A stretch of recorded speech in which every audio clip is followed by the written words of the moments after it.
आपके घर के खाने में रेस्टोरेंट जैसा स्वाद ले आए MDH का शाही पनीर मसाला। पनीर को क्या मस्त बना डाला। मेजर जनरल दत्ता हमारे साथ मौजूद हैं। दत्ता साहब, फिर सवाल वही कि आखिर पाकिस्तान के पापों का हिसाब कैसे होगा। जो अहम जानकारियां सामने आई हैं वो एक बार फिर ये तथ्य, ये फैक्ट पुख्ता करती हुई नजर आ रही हैं कि पाकिस्तान में बैठे आतंक के आकाओं के इशारे पर पहलगाम में इन आतंकियों ने इस हमले को अंजाम दिया है। हिसाब कैसे होगा? देखिए, ऐसा है कि जैसे पाकिस्तान के आर्मी के चीफ मुनीर ने बोला कि श्रीनगर J&K उनकी गले की नस है।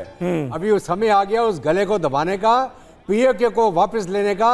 ना रहे बांस ना बजे बांसुरी, कहानी खत्म हो जाती। अगर 1947 में जब इन्होंने हमला किया, हमारी फौज पाकिस्तानियों को धक्का मार के बाहर निकाल रही थी। अगर हमारा प्रधानमंत्री उस समय यूनाइटेड नेशन में नहीं जाता तो अभी तक इंडियन आर्मी ने POK को। और वीके दत्ता सर, जब हम बात करते हैं पाकिस्तान में आतंक के आकाओं की, तो वक्त वक्त पर वो सबूत सामने आए। जो आका है वो ISI के लोग हैं, जो आका है वो पाकिस्तान की सेना के ही लोग हैं। बिल्कुल, ये पाकिस्तान की सेना, उसका चीफ, उसकी ISI, और ये जब तक इनका गला नहीं दबाया जाएगा ये बाज नहीं आने वाले। इसलिए मैं तभी बोल रहा हूँ आपको, हमको अपना POK वापस लेना पड़ेगा और एक फाइनल सोल्यूशन जहाँ तक पाकिस्तान का सवाल है।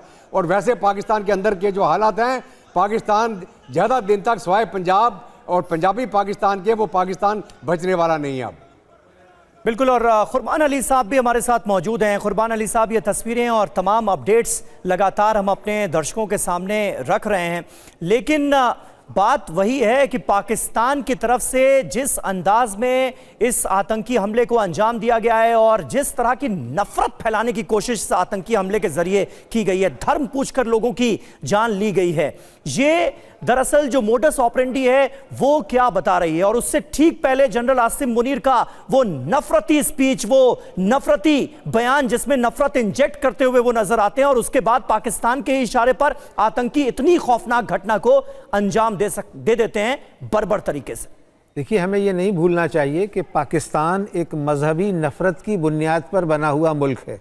75 साल पहले वो एक धर्म के नाम पर, एक कलमे के नाम पर, एक कुरान के नाम पर बनाया गया था, लेकिन उसको टूटने में 25 साल नहीं लगे।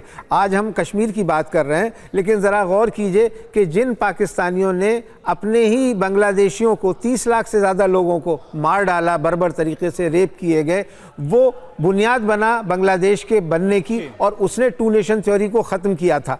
तो आप उस मुल्क से कि जो मजहबी नफरत की बुनियाद पर बना हो, जिसकी पूरी बुनियाद नफरत पर रुकी हुई हो, वो उससे आप अच्छाई की उम्मीद नहीं कर सकते। अभी आप देख रहे हैं कि बलूचिस्तान में क्या हो रहा है, NWFP में क्या हो रहा है, सिंध में क्या हो रहा है। पंजाब, चूँकि पाकिस्तानी आर्मी बुनियादी तौर पे पंजाब से आती है, इसलिए पंजाब थोड़ा सा अभी बचा हुआ है। और ये देखिए, जिस दिन कश्मीर का मसला हल हो गया, पाकिस्तान का एक रह पाना नामुमकिन है, क्योंकि जो वहाँ सब नेशनलिज्म है वो इतना ज़्यादा मजबूत है कि वो नेचुरल, कोई दुनिया में देखिए 2 ही देश हैं जिनको आप अननेचुरल कह सकते हैं, जिनका ना इतिहास है ना भूगोल है, एक इजराइल और दूसरा पाकिस्तान, और दोनों की बुनियाद नफरत। और बिल्कुल कुर्बान अली साहब, जो पाकिस्तान के अंदर जो हालात है, इससे ध्यान भटकाने के लिए खुद वहां पर जो सेना प्रमुख है आसिम मुनीर, वो किस तरह से अनर्गल बयान देते हैं, भड़काते हैं, वो हमने देखा हाल फिलहाल में। और देखिए, स्केच को लेकर कुछ और जानकारी लेते हैं। हमारे साथ हमारे सहयोगी सुमित इस वक्त ज्वाइनिंग कर रहे हैं। सुमित, ये 3 आतंकवादियों के अभी तक जो स्केच है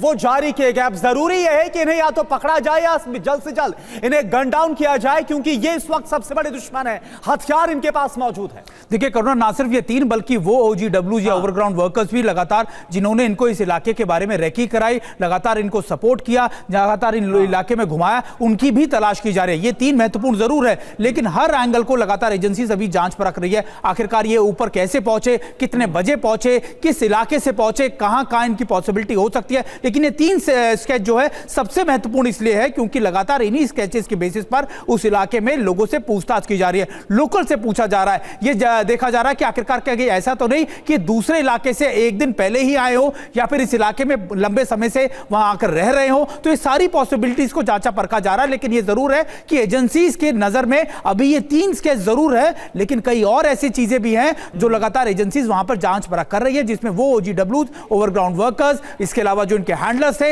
इन सारी चीजों की रिपोर्ट्स तलाशी जा रही है। कॉर्डन सर्च ऑपरेशन लगातार वहां पर चल रहा है, वहां पर फोर्सेस की मौजूदगी बहुत ज्यादा है और अभी इलाके को पूरी तरीके से कॉर्डन किया करिए आप, क्योंकि अभी ये 3 आतंकियों के स्केचेस जारी किए गए हैं, लेकिन क्या इसके अलावा, क्योंकि कहा जा रहा दावा इस बात का है कि आतंकियों की संख्या 6 तक हो सकती है, इसके बारे में और कुछ जानकारी आपको मिली है? देखिए बिल्कुल, मैं आपको बताऊं, कल ही TV9 भारतवर्ष ने अपने दर्शकों को बता दिया था कि करीबन आतंकी करीबन 5 से 6 हो सकते हैं, क्योंकि जिस तरीके का अटैक किया गया, आप देखिए कि अगर इतनी कैजुअलिटीज होती है तो निश्चित तौर पर उनकी मौजूदगी ज्यादा होगी। और यह भी मैं आपको बता दूं कि वो वेल ट्रेंड रहे होंगे, क्योंकि ये सारी चीजें, आतंकियों की संख्या 5 से 6 हो सकती है। 3 आतंकियों के स्केच भी अब हमारे सामने हैं। एक एक अपडेट, एक एक खबर से आपको वाकिफ करा रहे हैं। आपके घर के खाने में रेस्टोरेंट जैसा स्वाद ले आए MDH का शाही पनीर मसाला। पनीर को क्या मस्त बना डाला।